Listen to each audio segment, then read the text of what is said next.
What's up, y'all, and welcome back to my channel. I'm Kasey, and I know that I'm like sounding a little disgusting, but I'm like, I am feeling better. It's just my voice is not like that.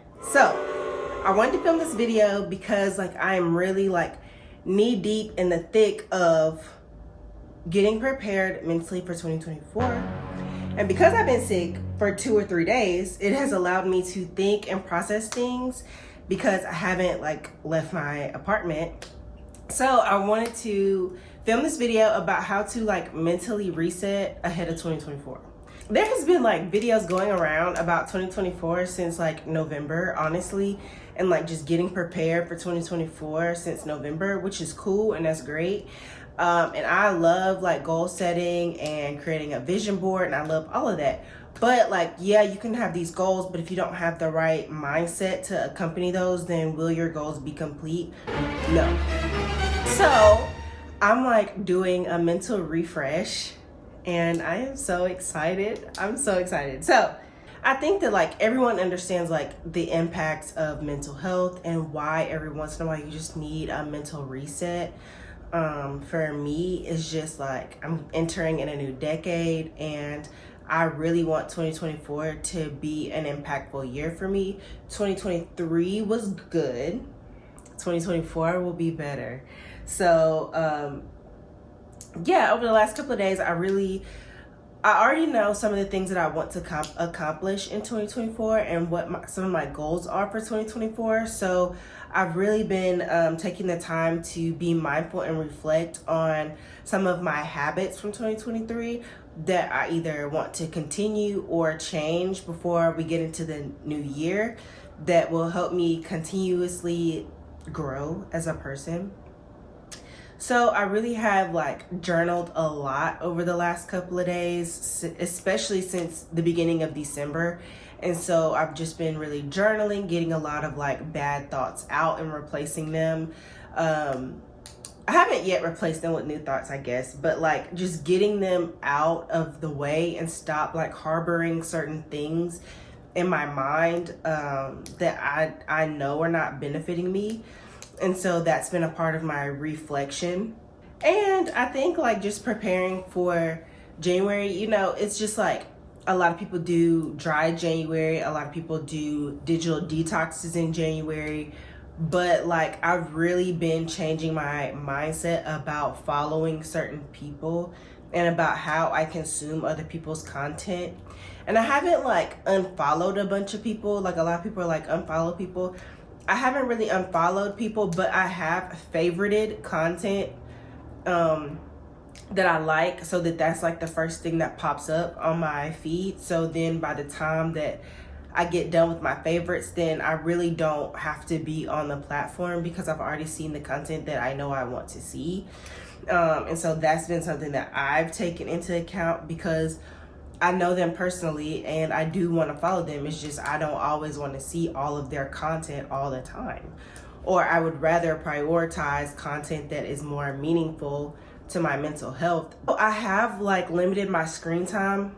For those who don't know, you can go into like your phone and like certain apps, you can put a time limit on how long you can be on those platforms. And so honestly, like mine for like TikTok and Instagram is an hour and a half a day, which I feel like an hour and a half is way too much.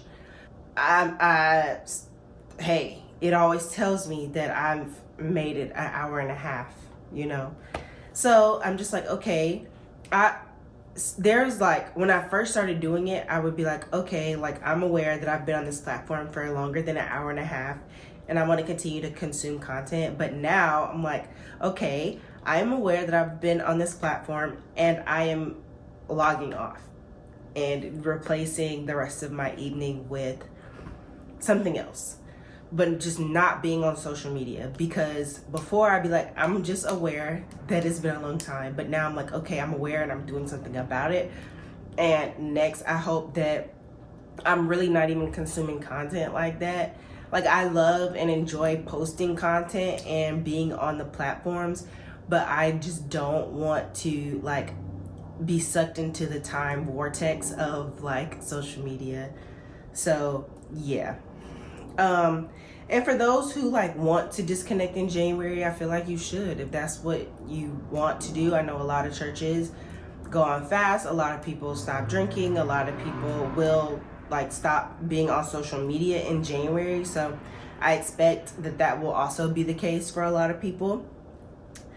But also with my mental reset for 2024, it's just really bringing in healthy habits. Like I've accomplished so much of my goal already, and I really have like 5 more pounds that I want to lose for 2023, and I have 2 weeks to do it, and I can do it, okay, because I've done it before, so I know I can do it again. But I know that like during this winter break on grad school, I really have not like set an alarm, and that has been really great. To just really get rest, and like because I've been sick, it's just been easier to just be like, I'm just gonna chill today, and I'm just gonna relax my mind today and relax my body today, because like I need it, you know, and my body is telling me that I need it. So that has been really great. But even when it comes to the mental reset for 2024, just really getting into the mindset of like what activities I want to do next year. Like 2023, I did a lot of the gym.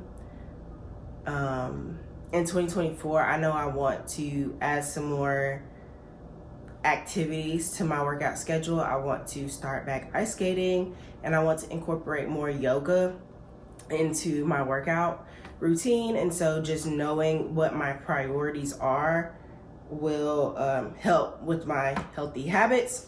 In addition to that, I feel like meal prepping and budgeting goes hand in hand. Like there's no way you don't budget if you are doing a meal plan, because you already know exactly what you're going to be eating for the week.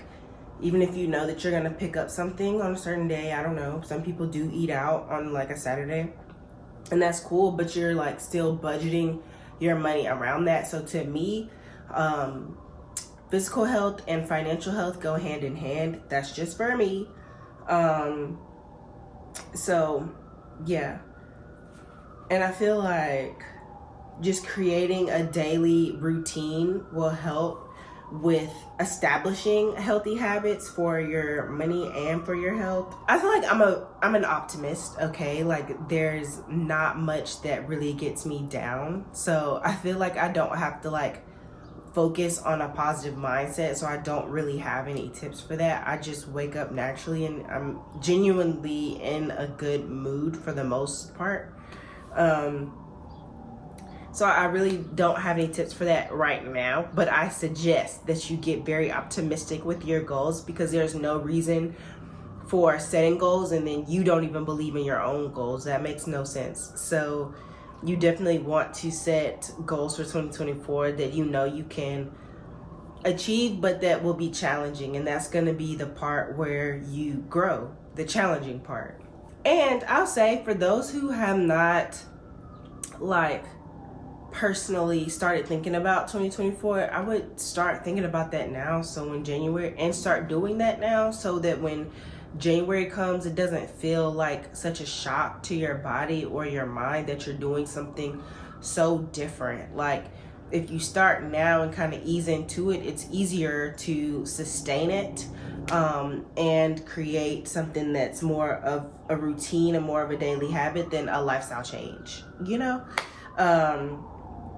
Going on to that point is creating a sustainable routine, and this is going to be my last point before we wrap this video up, because I do want to preserve my voice for maybe another video or something else. But creating a sustainable routine is completely, to me, a routine improves my productivity so much, and in turn increases my mood so much, because like I genuinely use the Pomodoro technique.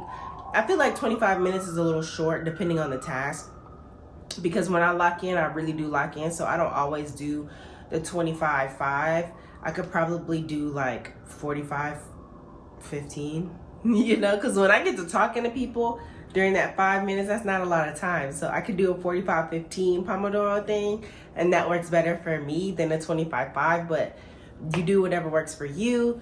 And it's just really easy to sit down, lock in, time block. For me, 3 hours at one time, that's the sweet spot. I'm not gonna go over that, really. And then I'll take like a break, and then I can come back and finish some things for maybe an hour or two. And that's really as much work as I could get done mentally when it comes to like juggling school and like work outside of that. So that's my thing. But just finding what strategy works for you for time management. Yeah. Okay, so that's what I got for you. I hope that this video encouraged you. I will continue to keep all of you guys in my prayers, because I want nothing more than to see everybody win. But we can all win together. We can all eat, you know? So let's just lock in ahead of 2024 so we can win. I'll see you in the next video.